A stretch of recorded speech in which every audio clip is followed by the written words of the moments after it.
A las 11 de la mañana del domingo 23 de julio de 2023, una mujer joven entró caminando sola por la puerta del departamento de policía de Havre, Montana. Havre es un pueblo de menos de 10,000 habitantes en el extremo norte de Estados Unidos, a unos 64 kilómetros de la frontera con Canadá. Es el tipo de lugar donde el trámite más común de un domingo por la mañana es un reporte de daños por una tormenta o una denuncia por un perro suelto. La joven se acercó al mostrador y dijo que necesitaba ayuda, pero no pidió lo que se pide normalmente en una comisaría. No fue a denunciar a nadie, no fue a reportar un robo, no fue a pedir protección. Pidió que la borraran de una lista. Explicó que ella figuraba como menor desaparecida en el Registro Nacional de Estados Unidos, que acababa de cumplir 18 años y que quería empezar su vida como adulta, y que para eso necesitaba que su nombre saliera de ahí. Los oficiales le preguntaron su nombre. Dijo que se llamaba Alicia Navarro. Ese nombre llevaba 3 años y 10 meses en el sistema. Estaba en los archivos del FBI. Estaba en el Centro Nacional para Menores Desaparecidos y Explotados. Estaba en miles de publicaciones compartidas por todo el país. Estaba en una página de Facebook que su madre actualizaba desde 2019 sin fallar. Alicia Navarro tenía 14 años cuando desapareció de su casa en Glendale, Arizona, en la madrugada del 15 de septiembre de 2019. 1,600 kilómetros al sur del mostrador donde estaba parada en ese momento. Los oficiales le preguntaron si alguien le había hecho daño, y quedó grabada su respuesta. Dijo, «No, nadie me lastimó». Después les agradeció por ofrecerle ayuda. Y 3 días después, cuando la policía de Glendale y agentes del FBI ejecutaron una orden de registro en el departamento donde ella había estado viviendo en ese pueblo de Montana, encontraron algo que convirtió esta historia de final feliz en una de las más incómodas de la última década en Estados Unidos. Bienvenido a Ecos del Misterio.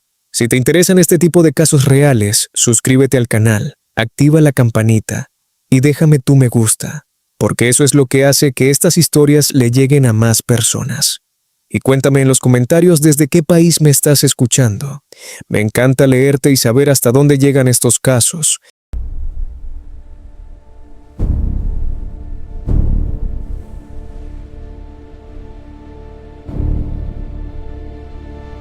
Para entender por qué el regreso de Alicia Navarro generó más preguntas que respuestas, hay que empezar por la madrugada en que se fue.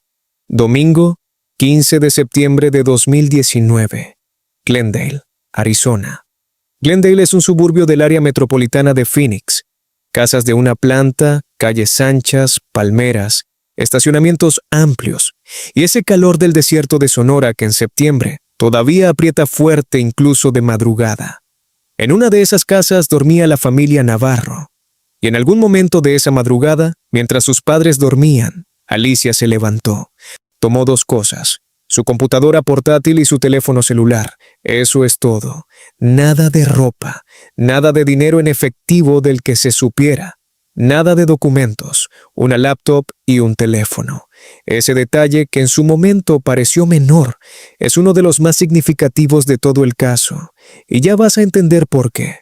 Después se sentó en su escritorio y escribió una nota a mano. La nota decía 4 cosas. La firmó con su nombre. Decía: «Me escapé. Volveré, lo juro. Lo siento. Alicia». Dejó ese papel sobre su escritorio. Salió de la casa en plena noche y desapareció. Su madre, Jessica Núñez, encontró la nota al día siguiente. Y aquí hay una reacción inicial que Jessica contó después y que a mí me parece una de las cosas más humanas de esta historia, porque cualquier padre de familia va a entenderla de inmediato. Alicia estaba a punto de empezar en una nueva escuela. Iba a comenzar en Burgard Catholic High School, en Phoenix. Un colegio nuevo, compañeros nuevos, una etapa nueva. Y Jessica pensó en las primeras horas que lo que estaba pasando era eso: nervios, ansiedad por el cambio, una adolescente abrumada por empezar la preparatoria que necesitaba desaparecer un rato y volver. Es exactamente lo que pensaría cualquiera. Pero Jessica también dijo otra cosa. Y esa es la que cambia el panorama por completo. Dijo que esa nota estaba fuera de carácter, que no correspondía con la Alicia que ella conocía, porque hay un dato central en este caso que hay que poner sobre la mesa desde ahora. Alicia Navarro tenía diagnóstico de autismo. Faltaban días para que cumpliera 15 años. Y ahora quiero detenerme en esto, porque es la pieza que hace que todo lo demás se entienda. Y es la pieza que la mayoría de los canales trata de forma superficial o directamente equivocada. Alicia fue descrita por su familia y por las autoridades como una adolescente dentro del espectro autista, de alto funcionamiento. Su madre explicó en 2020, en una entrevista con el programa Dateline de la cadena NBC, que su hija podía ser tímida o ansiosa en determinadas situaciones sociales. Alto funcionamiento significa que una persona puede manejarse de manera autónoma en la vida cotidiana. Puede estudiar, puede hablar con claridad, puede razonar, puede aprender, puede sostener conversaciones complejas. Lo que no significa, y esta es la parte que la gente no entiende, es que la persona procese las relaciones sociales de la misma manera que los demás.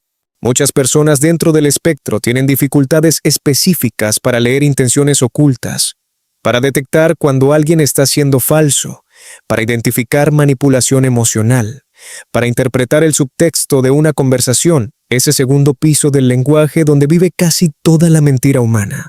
Y muchas de ellas encuentran en los entornos digitales algo que el mundo físico no les da. Interacciones más previsibles, sin lenguaje corporal que descifrar, sin tonos ambiguos, sin ruido social. Espacios donde por fin se sienten cómodas. Esa combinación es exactamente lo que buscan los depredadores en línea. Y esa fue, desde el primer momento, la mayor sospecha de Jessica Núñez. Ella lo dijo públicamente durante años.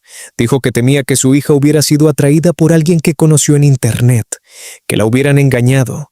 Y esa hipótesis, la del contacto virtual, terminó siendo también la principal línea de las autoridades. Fíjate en cómo encaja con lo que se llevó.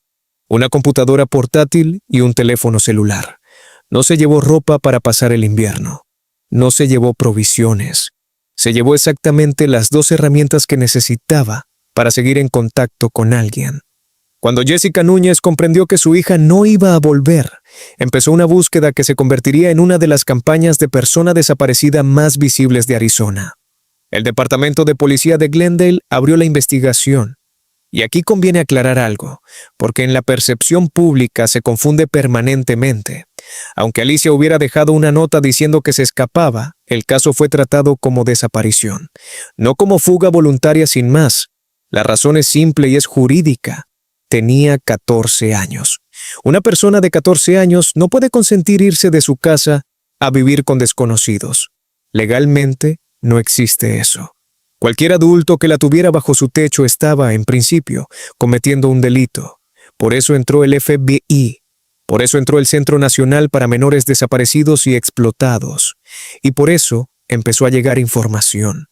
El vocero de la policía de Glendale, José Santiago, declaró que a lo largo de los años recibieron miles de pistas. Jessica creó una página de Facebook llamada Finding Alicia, Encontrando a Alicia. La usó para mantener el caso vivo, para difundir cada dato nuevo, y también para algo que dice mucho de ella. La usó para dar visibilidad a otros casos de desaparición y para advertir a otros padres sobre los riesgos que corren los menores en las plataformas digitales. O sea, que mientras buscaba a su hija, estaba tratando de evitar que le pasara a otras. También entró al caso un investigador privado llamado Trent Steele, presidente del Anti-Predator Project, una organización sin fines de lucro con sede en Miami que trabaja con familias en casos de desaparición y trata de personas. Steele fue muy claro en 2022 sobre el estado del expediente. Dijo que el caso de Alicia no estaba frío en absoluto, que su equipo le dedicaba hasta 50 horas semanales y que habían recibido cientos de reportes. Contó que les llegaron avistamientos desde Los Ángeles hasta Nueva York e incluso desde Florida. Y ahí está el problema de fondo de todos los casos de personas desaparecidas de alto perfil. Y quiero que lo entiendas, porque explica por qué esto duró casi 4 años. Cuando un rostro se vuelve famoso, todo el mundo lo ve en todas partes. Cada persona de buena fe que cree reconocer a esa chica, en un supermercado, en una gasolinera, en un aeropuerto, genera un reporte. Ese reporte hay que verificarlo. Cada verificación consume horas de investigadores, y por cada 1000 avistamientos, 999 son alguien que se parece. La familia siguió pistas por su cuenta. En un momento, llegaron a rentar una casa por Airbnb en Maryland, al otro extremo del país, siguiendo una línea de investigación. No encontraron nada. Pasó 2019. Pasó 2020. Con una pandemia encima que paralizó medio mundo y complicó todavía más cualquier búsqueda. Pasó 2021. Pasó 2022. Alicia cumplió 15 años en algún lugar. Después, 16. Después, 17. Y su madre no supo dónde, ni con quién, ni si estaba viva. Piensa en lo que significa eso concretamente, no en abstracto. Significa 4 cumpleaños, 4 navidades. Significa que la habitación de tu hija sigue exactamente igual porque no te atreves a tocarla. Significa que cada vez que suena el teléfono con un número desconocido, se te detiene el corazón. Significa que la gente que te quiere deja de preguntarte por ella, no por indiferencia, sino porque ya no saben qué decirte. Y significa aprender a convivir con una estadística que Jessica Núñez, como madre de una desaparecida, seguramente conocía de memoria. Mientras más tiempo pasa, menos probable es que la persona vuelva. Casi 4 años después, el 23 de julio de 2023, Alicia Navarro entró caminando a la comisaría de Havre. Estaba a 1,600 kilómetros de su casa, en un pueblo del norte de Montana, uno de los estados menos poblados de Estados Unidos, prácticamente pegado a Canadá. Nadie la llevó, nadie la rescató, nadie la encontró. Entró sola. Y lo que pidió fue que la sacaran del sistema. Cuando los agentes de Havre entendieron a quién tenían enfrente, notificaron de inmediato a la policía de Glendale y al FBI. Jessica Núñez se enteró apenas 1 hora antes de que la policía lo hiciera público, y grabó un video que se difundió en todas partes, en el que le agradece a Dios y dice que es un milagro que hayan encontrado a su hija. Después de casi 4 años, la palabra que usó fue esa: milagro. El miércoles 26 de julio de 2023, el Departamento de Policía de Glendale dio una conferencia de prensa. El vocero José Miguel Santiago dijo la frase que dio la vuelta al mundo. Dijo que Alicia Navarro había sido localizada, que por todos los indicios estaba a salvo, que por todos los indicios estaba saludable y que por todos los indicios estaba feliz. Agregó que no estaba en problemas de ningún tipo, que no enfrentaba cargos y que no estaba retenida en ningún lado. Podía ir y venir como quisiera. Y de hecho, seguía en Montana. También pidieron algo en nombre de ella: privacidad. Se difundieron imágenes de video del encuentro con los investigadores.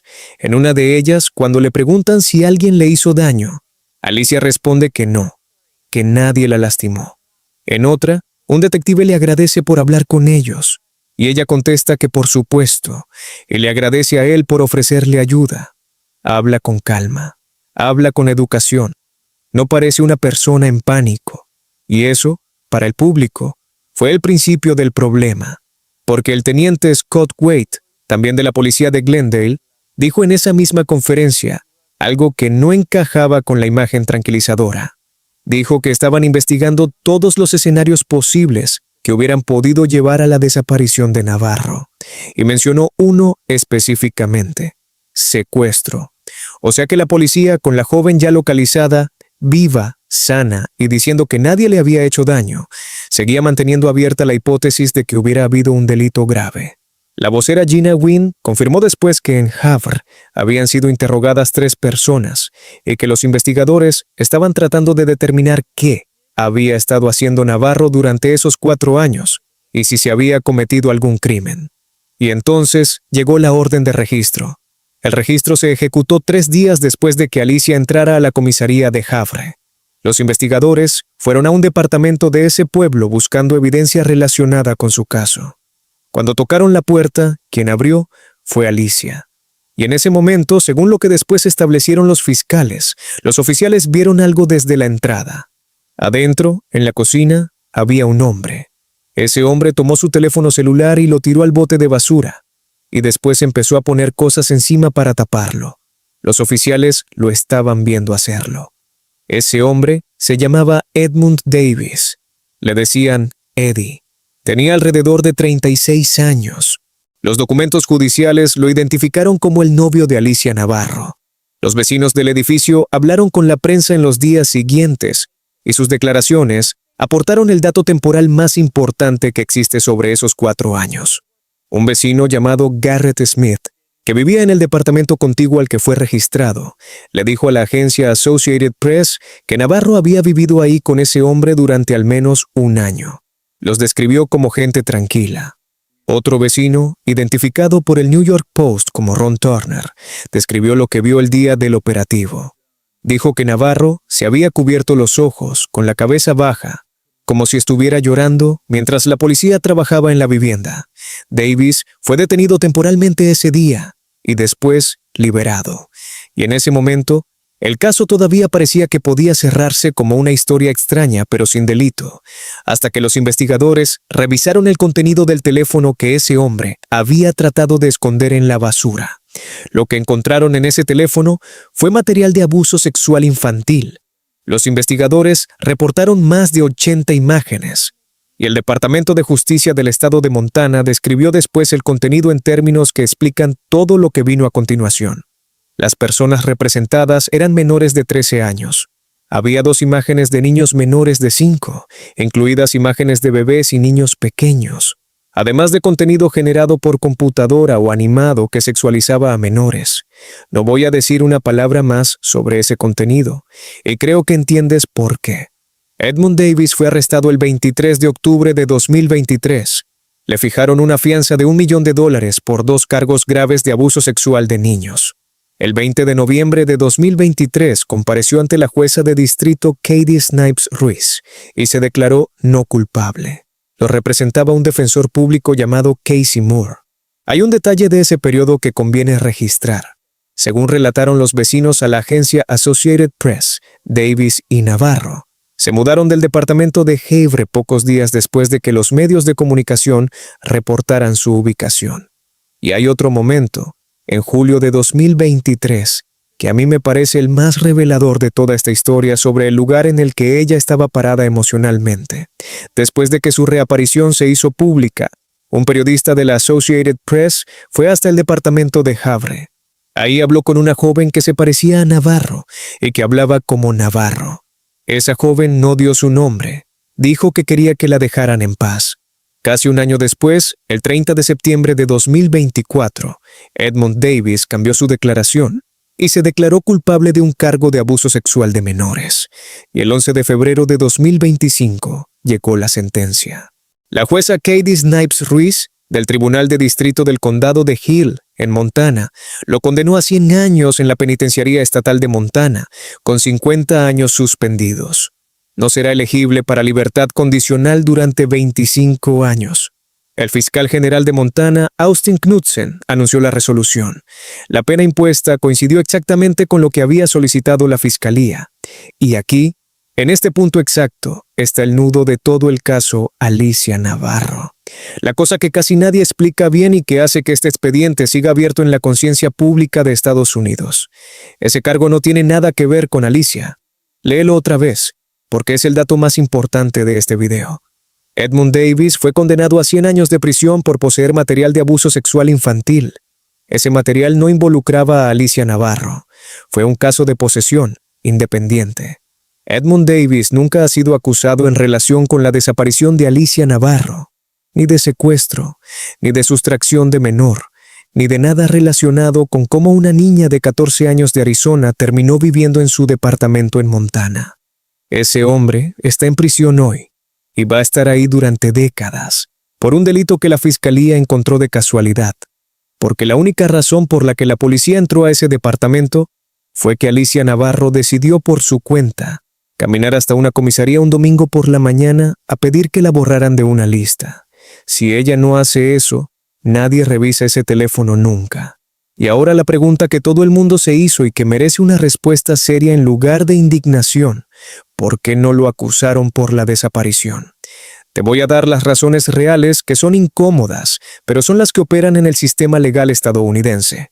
La primera es la prueba. Para acusar a alguien de secuestro o de sustracción de una menor, hay que demostrar qué pasó, cuándo pasó y quién lo hizo. Las autoridades nunca han establecido públicamente cómo Alicia llegó a Montana, ni cuándo conoció a Davis, ni si él tuvo algo que ver con su salida de Glendale en septiembre de 2019. Los vecinos ubican a Alicia en ese departamento durante al menos un año, antes de julio de 2023. Eso deja aproximadamente 3 años sin explicar.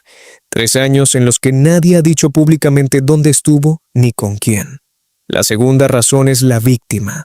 En un caso así, el testimonio de la persona afectada es la pieza central, y Alicia Navarro le dijo a la policía, en cámara, que nadie le había hecho daño. Después pidió privacidad. Después le dijo a un periodista que la dejaran en paz. Cuando la presunta víctima no sostiene una acusación, la fiscalía se queda sin su prueba principal. Y la tercera es el tiempo.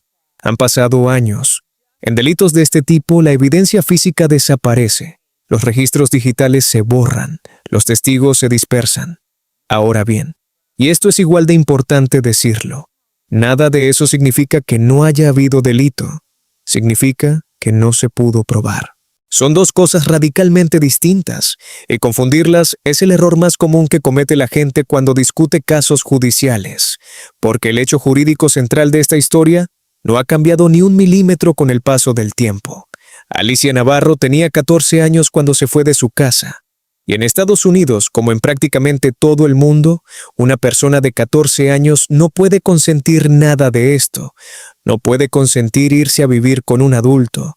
No puede consentir una relación con un adulto. La ley no reconoce esa voluntad, precisamente porque a los 14 años el criterio todavía se está formando y porque los adultos que se acercan a menores lo saben perfectamente. Por eso la palabra que usó ella misma en su nota, y que después usaron los titulares durante años, es tan tramposa. Fugarse. Una chica de 14 años no se fuga hacia Montana por su cuenta. Alguien está al otro lado, y quiero que veas la mecánica completa, porque esto es lo que hace que este caso valga la pena contarse. El acercamiento por Internet no empieza con una propuesta, empieza con atención, empieza con alguien que te escucha durante meses, que responde siempre, que se acuerda de lo que le contaste la semana pasada, que te dice que los demás no te entienden pero él sí, que se posiciona lentamente como la única persona del mundo que realmente te ve. Después viene el aislamiento. Empiezan las conversaciones sobre lo mal que te tratan en tu casa, sobre cómo tus padres te controlan, sobre cómo tus amigos son falsos. Se construye una versión del mundo donde todos son el problema y solo queda una salida. Y después viene la propuesta, que a esas alturas ya no suena a peligro, suena a rescate. Cuando un adolescente de 14 años escribe «Me escapé, volveré, lo juro». Lo siento, no está describiendo un plan propio, está describiendo lo que le dijeron que iba a pasar. Volveré, lo juro. Ella creía eso cuando lo escribió. Tardó 3 años y 10 meses en volver. Y hay una parte final de esta historia que es la que más me cuesta contar, porque no habla de un criminal ni de un sistema judicial. Habla de nosotros. Cuando Alicia Navarro apareció con vida, sana, tranquila, y diciendo que nadie la había lastimado, una parte del público no reaccionó con alivio. Reaccionó con furia. Empezaron a decir que era una mentirosa, que le había arruinado la vida a su madre por capricho, que había desperdiciado recursos policiales durante 4 años, que todo había sido un montaje. Y el ataque no cayó sobre ella solamente, cayó sobre Jessica Núñez. La madre que había pasado casi 4 años buscando a su hija, que había creado una página de apoyo, que había ayudado a difundir otros casos de desaparición y que había viajado al otro extremo del país siguiendo una pista, empezó a recibir acoso. Ella lo denunció públicamente. Dijo que había sido hostigada y que su familia había sido atacada en todo Internet. Publicó un video en la página Finding Alicia, pidiéndole a la gente que siguiera adelante. Dijo que la búsqueda de respuestas sobre la desaparición de su hija había tomado un rumbo peligroso y pidió una sola cosa. Pidió que la gente se enfocara en que su hija estaba viva, que eso era un milagro. Su voz se quebró cuando agradeció a quienes habían ayudado a mantener la atención sobre el caso. Dijo que no encontraba palabras para expresar la gratitud que sentía y que ahora tenía que pedirles un último favor, que la dejaran ir, que dejaran de buscar. Lo que muy poca gente entendió en ese momento es que, cuando Jessica Núñez pidió eso, no estaba encubriendo nada. Estaba protegiendo a una hija de 18 años que acababa de salir de 4 años sobre los que nadie sabía nada, y que ahora tenía a medio internet exigiéndole explicaciones que ella no estaba en condiciones de dar. En febrero de 2025, después de la sentencia de Edmund Davis, Jessica Núñez habló con NBC News. Confirmó que Alicia estaba con ella. No dio más detalles y dijo que estaba conforme con la condena. Dijo que estaba muy contenta de que ese hombre estuviera tras las rejas y de que no fuera a causar más daño. Y después dijo algo que resume mejor que nada la posición exacta en la que quedó esta familia. Dijo que no puede recuperar los años en los que no estuvo con su hija y que no puede cambiar el trauma, pero que sí puede valorar que su hija está viva y que están sanando juntas como familia. Hoy, agosto de 2026, Alicia Navarro tiene alrededor de 21 años. No da entrevistas, no tiene presencia pública, no ha contado su versión de esos 4 años y no le debe a nadie contarla. Edmund Davis está cumpliendo su condena en Montana. Y estas son las cosas que hasta el día de hoy, 7 años después de aquella madrugada en Glendale, nadie ha respondido públicamente. Nadie ha dicho cómo Alicia Navarro llegó desde Arizona hasta Montana. Nadie ha dicho cómo conoció a Edmund Davis. Nadie ha dicho dónde estuvo, ni con quién, durante aproximadamente los primeros 3 años de su desaparición. Nadie ha dicho qué pasó exactamente esa madrugada del 15 de septiembre de 2019, ni si alguien la estaba esperando afuera. Y nadie ha sido acusado, hasta hoy, por la desaparición de una niña de 14 años que cruzó medio país sin que nadie la detuviera. Yo me quedo pensando en la escena del mostrador. Una joven de 18 años, sola, un domingo por la mañana, en un pueblo helado a 60 kilómetros de Canadá, entrando a una comisaría para pedir que la borren de una lista. Sin saberlo, ese trámite administrativo fue lo que puso a un hombre en prisión por 100 años. Ella no fue ahí a denunciar a nadie, fue a pedir que la dejaran empezar de nuevo. Y terminó destapando el único delito de este caso, que alguien logró probar. Ahora quiero saber qué piensas tú. ¿Crees que fue correcto que el sistema judicial no presentara cargos por su desaparición ante la falta de pruebas y de un testimonio que la sostuviera? ¿O crees que un caso donde una niña de 14 años termina viviendo con un hombre adulto a 1,600 kilómetros de su casa exigía llegar hasta el fondo aunque costara años más de investigación? Y una segunda, más difícil. Cuando ella dijo en cámara que nadie la había lastimado, ¿le crees? ¿O crees que ahí habla una persona que fue captada a los 14 años y que todavía no tiene forma de dimensionar lo que le pasó? Escríbelo en los comentarios, los leo todos. Y hasta aquí llega la historia de hoy. Si este caso te pareció interesante, no olvides suscribirte al canal, activar la campanita, dejar tu me gusta y compartir el video para que llegue a más gente. Gracias por acompañarme y nos vemos en el próximo caso. Esto fue Ecos del Misterio.